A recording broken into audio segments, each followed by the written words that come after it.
या गोष्टी इतरांना मुळीच सांगू नका. तुमचे उत्पन्न, तुमची किंवा तुमच्या कुटुंबाची कमाई आणि संपत्ती संबंधित माहिती कधी कोणाला सांगू नका. कारण यामुळे लोक तुमचं नुकसान करण्याचा प्रयत्न करू शकतात. तुमची आर्थिक स्थिती कशीही असेल, पण तरीही कोणाला सांगत बसू नका. कौटुंबिक कलह, कुटुंबातील भांडणे किंवा कलह याबद्दल कोणाशी चर्चा करू नका. कारण प्रथम लोक तुमचं बोलणं काळजीपूर्वक ऐकतील, पण तुमच्या पाठीमागे या गोष्टींचा त्यांच्यावर काही परिणाम होणार नाही. उलट लोक तुम्हाला तुमच्या कुटुंबातील सदस्यांविरुद्ध भडकवू शकतात.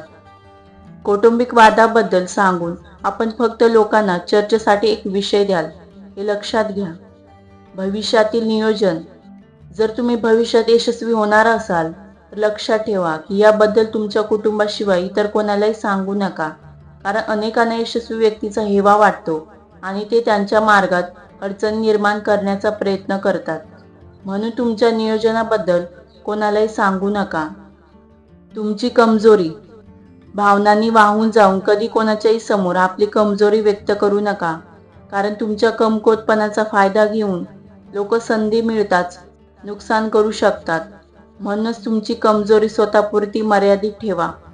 दुसऱ्यांचे रहस्य, जर एखाद्या व्यक्तीने आपले रहस्य तुमच्यासोबत शेअर केले तर चुकूनही ते कोणाच्याही समोर सांगत बसू नका.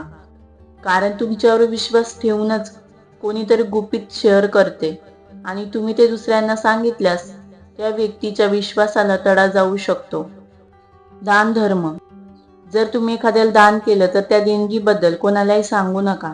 कारण हिंदू धर्मात गुप्तदान हे श्रेष्ठ दान मानले जाते. तुम्ही ज्याला दान केलं त्या व्यक्तीची कृपा लाभावी असं जर तुम्हाला वाटत असेल तर दान केल्याबद्दल कोणालाही सांगू नका.